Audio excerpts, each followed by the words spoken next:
முக்கியமாக ஒருத்தரை பற்றி சொல்லணும். ஒரு சில நேரத்தில் இந்த ஒரு காமெடி கதை அப்படின்னும் போது இதோட நரேஷன் வந்து ரொம்ப ரொம்ப முக்கியமானதாக நான் வந்து பார்க்குறேன். ஏன்னா வந்து போய் நம்ம எவ்வளோக்கு எவ்வளோ நரேட் பண்ணுறோமோ நம்ம சிரிக்கக்கூடாது, அதை கேட்டு மற்றவங்க சிரிக்கணும். ரொம்ப டஃப்பான ஒரு விஷயம் வந்து நரேஷன். நான்லாம் போயிட்டு ஒருத்தங்க கிட்டலாம் நரேஷன் கொடுத்து 2 மணி நேரம் சிரிக்காமல் என்னை மன உளைச்சலுக்கெல்லாம் ஆளாக்கி அனுப்பியிருக்கிறாங்க. என் லைஃப்ல மறக்கவே மாட்டேன் டூட் அப்படிங்கிற மாதிரி ஆயிடுச்சு எனக்கு அப்படி ஒரு மொமெண்ட். ஆனா ஒரு சில பேர்கிட்ட நான் கொடுத்த நரேஷன் வந்து என் லைஃப் டைம் ஃபுல்லா செரிஷ் பண்ணலாம் அப்படிங்கிற மாதிரி ஒரு நரேஷன் வந்து நான் சரவணன் சார் கிட்ட கொடுத்த நரேஷன் தான். ஏன்னா அந்த கதையை 10 நிமிஷத்துக்கு ஒரு வாட்டி நிறுத்தி சொல்லுவாரு. அவர்கிட்ட கதை சொல்றதும் கஷ்டம் தான். இப்படி பாராட்டுறது ஒட்டுமொத்தமா வச்சு பாராட்டலாம். 10 நிமிஷத்துக்கு ஒரு வாட்டி நிறுத்தி பாராட்டிட்டு தான் அடுத்த ஸ்டெப்புக்கே போவாரு. ஒரு நிமிஷம் இந்த கேரக்டர் எப்படி தம்பி, ஐயோ சரி நான் உங்களை டிஸ்டர்ப் பண்ண சொல்லுங்க அப்படின்னு 5 நிமிஷம் கழிச்சு தம்பி எப்படி தம்பி சார் ஓகே ஓகே ஓகே போலாம் அப்படின்னு ரொம்ப ஸ்வீட்டான ஒரு பர்சன். அவர் நரேஷன் கேட்டதுல இருந்து யுவராஜ் ப்ரோ கிட்ட அவர் கொடுத்த நம்பிக்கை, அதுக்கப்புறம் படம் பார்த்துட்டு அவர் கொடுத்த நம்பிக்கை, அவங்க வீட்டம்மாவும் அவங்களும் வந்து இன்னும் அவங்க ஆஃபீஸ் போனப்போ படம் பார்த்துட்டு ஆரத்திலாம் எடுத்து சால்வெல்லாம் போட்டாங்க. எனக்கு லைஃப்ல வந்து மறக்கவே முடியாதது. அந்த அளவுக்கு மிகவும் அன்பானவர்கள் அவங்க. அப்படி அன்பானவர்கள் வந்து இந்த படம் மூலமா அறிமுகமாக இருக்காங்க அப்படிங்கிறது ரொம்ப ரொம்ப மகிழ்ச்சியா இருக்கு. அப்புறம் சத்யா மேம், இந்த இந்த இவங்களும் திடீர்னு யுவராஜ் ப்ரோ வந்து சொன்னார், இந்த மாதிரி நீங்கள் வந்து இன்வெஸ்டர் கிட்ட போய் நரேஷன் பண்ணோம். ஐயோ இன்வெஸ்டரா, இவங்கெல்லாம் சிரிப்பாங்களா இல்லையான்னு தெரியலையே, நான் என்ன பண்ண போறேன் அப்படிங்கிற மாதிரி தான் இருந்தது. ஏன்னா இது வரைக்கும் எல்லாரையும் சிரிக்க வச்சு ஏமாத்திட்டோம். அப்படியே ஷூட்டிங் போயிடலான்னா இப்போ இன்வெஸ்டர் கிட்ட இவங்க சிரிக்கலைன்னா ஒருவேளை படம் பண்ணலைன்னா என்ன ஆகுறது அப்படிங்கிற மாதிரி இருந்தது. அவங்ககிட்டயும் வந்து ஒரு பெரிய நரேஷன். அங்கே போனால் ஒரு மேம் ஐஏஎஸ் அகாடமி வச்சிருக்க மாதிரி ஃபுல் ஐஏஎஸ் ஆஃபீஸர் ஒரு ரவுண்ட் டேபிள் மாதிரி ஒரு 7-8 பேர் உட்காந்துட்டாங்க. எனக்கு ஒரே பயம் ஆயிருச்சு. நான் எப்படி நானும் விவேக் ப்ரோ தான் உட்காந்துருந்தோம். ஒரு மிகப்பெரிய பயம் இருந்தது. ஆனா அதை தாண்டி அவங்க வந்து அந்த கதையை வந்து அப்படி ஃபேமிலியா வந்து எனக்கு ரசிச்சாங்க. Thank you so much ma'am. என் மேலே வச்சிருக்க நீங்கள் இந்த நம்பிக்கையில் இந்த படத்தை ப்ரொடியூஸ் பண்ணதுக்கு ரொம்ப ரொம்ப நன்றி மேம். கரிகாலன் சாருக்கும் இந்த நேரத்தில் நான் தேங்க் பண்ணிக்கிறேன். ஏன்னா படம் முடிச்சுட்டு அங்கே ஒரு சின்ன டிஸ்கஷன் நடந்துச்சு. கூட இருக்கவங்க எல்லாரும் கருத்து சொல்லணும். மற்றவங்க சொல்கிற கருத்து கூட இல்லையே இந்த கதையில் இதெல்லாம் நல்லா இருக்கு அப்படின்னு எனக்காக அந்த இடத்துல நின்னாரு. தேங்க்யூ சார், அது வந்து மறக்கவே மாட்டேன். அதுக்கப்புறம் வந்து இந்த இந்த இடத்துல வந்து நான் ரொம்ப முக்கியமாக தேங்க் பண்ண வேண்டியது, நான் நிறைய நன்றிகள் இந்த ஓவரால் ஸ்பீச்லேயே திரும்ப அவரை பற்றி சொல்லியிருப்பேன். பட் நான் அவரை பற்றி ரொம்ப ஸ்பெஷலாக சொல்லி தான் ஆகணும்.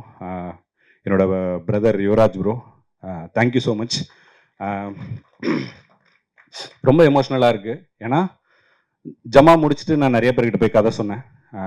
நிறைய விஷயங்கள் என்ன நடந்ததுன்னா, நீங்கள் டைரக்ட் மட்டும் பண்ணுங்கள் அப்படிங்கிற மாதிரி இருந்தது இந்த கதையை வந்து கேட்கும்போது. ஏன்னா இது ஒரு கமர்ஷியல் ஸ்பேஸ்க்குள்ளே இருக்கிற ஒரு கதை அப்படின்னும் போது அவங்க என்ன சொன்னாங்கன்னா, நீங்கள் டைரக்ட் பண்ணுங்கள், வேறு எதனா ஹீரோ வச்சு பண்ணலாம் அப்படிங்கிற மாதிரி இருந்தது. ஆனால் நான் தொடர்ந்து வந்து அது நம்ம வந்து பயணம் இது கிடையாது, நடிகன் ஆகணும் அப்படிங்கிற ஒரு விஷயத்துக்காக தொடர்ந்து பயணிச்சுட்டே இருந்தேன். அப்போ தான் வந்து யுவராஜ் ப்ரோவோட அறிமுகம் கிடச்சி அவர்கிட்ட போய் நான் நரேட் பண்ணேன். நான் எக்ஸாஜரேட்டே பண்ணல, நான் நரேட் பண்ணி முடிச்ச அந்த பாயிண்ட்லேருந்து நீங்கள் தான் ப்ரோ இந்த படத்துக்கு ஹீரோவாக பண்ணுறீங்க அப்படின்னு என் மேலே நம்பிக்கை வச்சு இந்த படத்தை இவ்வளோ பேர் கவனிக்கக்கூடிய ஒரு படமாக வந்து அவர் கொண்டு வந்திருக்காருன்றது வந்து நான் சின்ன வார்த்தைகளில் வந்து அந்த விஷயத்தை வந்து என்னால் விவரிச்சிடவே முடியாது. நான் அவர்கிட்ட முதல்ல சொன்னது தான், நான் ஒரு ப்ராமிஸ் வந்து அவர்கிட்ட நான் சொன்னேன், ப்ரோ கண்டிப்பாக நான் எந்த பிரச்சனையும் பண்ண மாட்டேன் ப்ரோ, உங்களுக்கு பிடிச்ச படமாகவும் இது கண்டிப்பாக இருக்கும். ஏன்னா வந்து சினிமா, நான் இன்றைக்கும் பிலீவ் பண்ணுறேன், cinema is a collaborative medium. அதை வந்து நான் ரொம்ப ரொம்ப ஸ்ட்ராங்காக பிலீவ் பண்ணுறேன். ஒருத்தனோட ஐடியாவும் ஒருத்தனோட இது மட்டுமே இங்கே வேலை செஞ்சால் அந்த படம் வந்து அவ்வளோ நல்லா வராது. எல்லா மூலைகளும், ஏன்னா எல்லார் பின்னாடியும் எல்லாரோட உழைப்பும் எனக்காக ஃப்ரீயாக கொடுக்குற மாதிரி தான் இது கிட்டத்தட்ட. அது வந்து அப்படி ஒரு விஷயத்த நான் என்றைக்குமே வந்து தவிர்க்க விரும்பவே மாட்டேன். அந்த மாதிரி அவர் கொடுத்த ஒவ்வொரு இன்புட்டும் இந்த படத்துக்கு ரொம்ப முத்தான ஒரு இன்புட் தான். நான் ஷெல்லி ப்ரோ சொன்ன மாதிரி ஷெல்லி, பரத், பார்த்தா எல்லாருமே அதே மாதிரி யுவராஜ் ப்ரோவும் இந்த படத்தோட ஒரு டேரக்டர் தான் அப்படிங்கிறத நான் இந்த இடத்துல நான் சொல்லிக்கிறேன். Thank you Yuvraj bro. அதுக்கப்புறம் என்னோட நடிகர்களை வந்து நான் கண்டிப்பாக தேங்க் பண்ணி ஆகணும். ஃபர்ஸ்ட் வந்து சேத்தன் சாரை நம்ம காஸ்ட் பண்ணுறேன் அப்படின்னப்ப நிறைய எனக்கே ஃபர்ஸ்ட் ஒரு டவுட் இருந்தது. அதை தாண்டி எல்லாருக்குமே ஒரு டவுட் இருந்தது. என்ன டவுட் இருந்ததுன்னா, சாரை ரீசெண்ட் டைமில் பயங்கர டெரராக வந்து நம்ம பார்த்துருப்போம். எல்லாரும் சொல்கிற மாதிரி பயங்கர கொடூரமான ஒரு ஆளாக தான் இருந்திருப்பாரு, ஜமாலையும் சரி விடுதலையிலையும் சரி. ஆனால் இப்படி ஒரு ரோல், ஒரு பயங்கர கான்ட்ராஸ்டான ஒரு ரோல் அப்படின்னும் போது ஒரு சின்ன ஒரு டவுட் இருந்தது. மொதல் 3 நாள் நானுமே லைட்டாக அவர்கிட்ட கொஞ்சம் குழப்பி விட்டுட்டேன். அதுக்கப்புறம் வந்து அவர்கிட்ட ஒரு விஷயத்த சொன்னதுக்கப்புறம் ஒரு பாடி லாங்குவேஜை கொண்டு வந்தார். நான் இன்னைக்கு எவ்வளோ எக்ஸாஜரேட் பண்ணாலும் அந்த எல்லா எக்ஸாஜரேஷனும் உங்களை பூர்த்தி செய்யக்கூடிய அளவுக்கு ரொம்ப பிரில்லியண்டான ஒரு பர்ஃபார்மன்ஸை கொடுத்துருக்காரு Chetan sir. Thank you so much sir. அதுக்கப்புறம் இந்த போஸ்டர் மாதிரி தான் கிட்டத்தட்ட கதை. அந்த அம்மா தான் சென்டர் ஆஃப் அட்ராக்ஷன். அவங்கள மீறி தான் இந்த கதை வந்து நடக்கணும். அப்படி ஒரு அம்மா வரணும்னு இப்போ ரோஜா மேம் உள்ளே வந்தாங்க. நான் இந்த போஸ்டரில் பார்க்க பயங்கர டெரர் அப்படின்னு நினச்சேன். One of the sweetest person. அவங்களுமே வந்து அவ்வளோ பெரிய ஆளுமையாக இருந்தாலும் எங்களுக்காக நாங்கள் சொன்னபடி அழகாக எங்களுக்காக பண்ணி அந்த வக்கலங்கா சரளாக்கு உயிர் கொடுத்ததுக்காக ரோஜா மேம்க்கு மிகப்பெரிய நன்றிகள். அதுக்கப்புறம் Bangalore Baba, my dearest Gopi brother. ஏன்னா இப்போ நாங்கள் ரொம்ப க்ளோஸ் ஆகிட்டோம். எனக்கு ரொம்ப பிடிக்கும். ரசிகனாக தான் போய் அவர்கிட்ட நான் கதை சொன்னேன். இன்னைக்கு வரைக்கும் அவரோட ரசிகன் தான். இவங்க எல்லாரும் சொன்ன மாதிரி பெங்களூர் பாபா ரொம்ப டஃபஸ்டான ஒன்று. ஏன்னா வந்து இது வரைக்கும் பழக்கப்படாத ஒரு ஸ்லாங்கு. என்ன வேணா சொல்லிடலாங்கிறது ஒரு இது இருந்தாலுமே அதை சரியா பண்ணணும் அப்படிங்கிறத இருந்தப்ப ஒரு டவுட் ஒன்று இருந்தது. அதை வந்து ரொம்ப பிரில்லியண்ட்டாக வந்து டெலிவர் பண்ணியிருக்காரு. நாங்கள் முன்னாடி போட்ட ஷோஸ்லலாம் அவருக்கான ரெஸ்பான்ஸ் வந்து ரொம்ப தனியாக இருந்தது. நீங்கள் எல்லாருமே பெங்களூர் பாபாவை பயங்கரமாக கண்டிப்பாக என்ஜாய் பண்ணுவீங்க அப்படின்றதுல வந்து எந்த டவுட்டுமே கிடையாது. அப்புறம் என்னோட ஃபேமிலி மெம்பர்ஸாக நடித்த அன்பு தம்பி சுதர்ஷன் காந்தி சிரஞ்சீவியாக பண்ணியிருக்காரு. அவருக்குமே மிகப்பெரிய நன்றி. இஸ்மத் பானு, அவங்களும் என் அக்காவாக நடிச்சிருக்காங்க. நான் கடைசியில் கூப்பிட்டேன், அவங்க எனக்காக வந்து பண்ணி கொடுத்ததுக்கு நன்றி. அப்புறம் அதித்தி கலையரசன் டார்லிங், அந்த குழந்தை, அவங்களுக்குமே வந்து எனக்கு இது வரைக்கும் ப்ரொடியூசர் கூட அவ்வளோ கேள்வி கேட்டது கிடையாது. ஒரு நாளும் ஷூட்டிங் ஸ்பாட்டில் 450 கேள்வி கேட்டு என்ன டார்ச்சர் பண்ணி இருந்தாலும் நடித்து கொடுத்த அதித்திக்கு மிகப்பெரிய நன்றிகள்.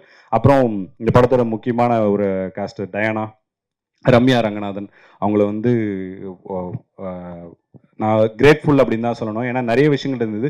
இந்த படத்தை ஷார்ட்டாக ரொம்ப சீக்கிரமாக எடுத்து முடிக்கணுன்றது எனக்கே ஒரு டாஸ்காக தான் இருந்தது. அப்படி இருந்தப்ப அவங்களுக்கு வந்து நிறைய கஷ்டமான ஸ்கெடியூல்ஸ்லாம் வந்து ஷூட்டில் நாங்கள் வந்து பிளான் பண்ணியிருந்தோம். அப்போலாம் வந்து எந்தவித முகசுளிப்பும் இல்லாமல் ரொம்ப அழகாக எங்களுக்காக வந்து அவங்க நடித்து கொடுத்தாங்க. இந்த படத்துக்கு அப்புறம் அவங்களுக்கு ஒரு மிகப்பெரிய ஃபியூச்சர் இருக்கும் அப்படிங்கிறத நாங்கள் எல்லாருமே நம்புகிறோம். ரொம்ப ப்ரில்லியண்ட்டாக பர்ஃபார்ம் பண்ணியிருக்கீங்க ரம்யா. Thank you so much. அப்புறம் எல்லாருமே ஆல்மோஸ்ட் கவர் பண்ணிட்டேன்னு நினைக்கிறேன். அப்புறம் வந்து லாஸ்ட்டாக நான் தேங்க் பண்ணணும்னு நினைக்கிறது என்னோட இனிய பெரம்பூர் மக்கள் எல்லாருக்குமே நான் தேங்க் பண்ணணும் அப்படின்னு நினைக்கிறேன். உங்களுக்கு எல்லாருக்கும் ஒரு ஸ்பெஷல் படமாக இந்த அன்பே டயானா இருக்கும். என்றைக்குமே காலத்துக்குமே வந்து பெரம்பூர் மக்கள் ரொம்ப ரசித்து சிலாகிச்சு அவங்க எடுத்து வச்சுக்கக்கூடிய படமாக இந்த அன்பே டயானா வந்து இருக்கும். நீங்கள் இந்த கதைக்காக எனக்கு ஹெல்ப் பண்ண எல்லாருமே, தெலுங்கு ஃபேமிலி, அதுக்கப்புறம் எனக்கு ஆங்கிலோ இந்தியனில் வந்து ஜூட், ராக்லி, எல்லாருமே எனக்காக இந்த கதைக்காக நிறைய ஹெல்ப் பண்ணாங்க. அவங்களையுமே நான் தேங்க் பண்ணிக்கிறேன். கடைசியாக மக்கள் திரும்பவும் சொல்கிறேன், மொதல் படம் தியேட்டரில் போய் நீங்கள் பார்க்கல. ஆனால் இந்த படம் நீங்கள் தியேட்டரில் போய் எனக்காக கண்டிப்பாக வந்து இந்த படத்தை பார்த்து சப்போர்ட் பண்ணுங்கள். இந்த படத்தை நீங்கள் சப்போர்ட் பண்ணிங்கன்னா என்ன மாதிரி நிறைய பாரிக்கு வந்து நிறைய யுவராஜ் வந்து வாய்ப்புகளுக்கு வந்து கொடுப்பாங்க. வாய்ப்பு கிரியேட் ஆகும். இந்த மேடையை வந்து இன்னும் நிறைய பேருக்கு அமைச்சு கொடுக்கறதுக்கு இந்த படம் வந்து தியேட்டருக்கெல்லாம் மிகப்பெரிய சக்ஸஸ் ஆகணும். அது ரொம்ப முக்கியமானதாக இருக்குது. உங்கள் எல்லாரையும் வேண்டி விரும்பி கேட்டுக்கிறோம். ஜூலை 17th உங்கள் அபிமான திரையரங்குகளில் அன்பே டயானா பார்த்து என்ஜாய் பண்ணுங்கள். Thank you so much. லாஸ்ட்டாக வந்து சசி சாருக்கும் சமுத்திரகனி சாருக்கும் மிகப்பெரிய நன்றி. இங்கே வந்து இந்த இடத்த நீங்கள் சிறப்பிச்சதுக்காக. And Dhinakaran sir, love you sir. Thank you sir. Thank you.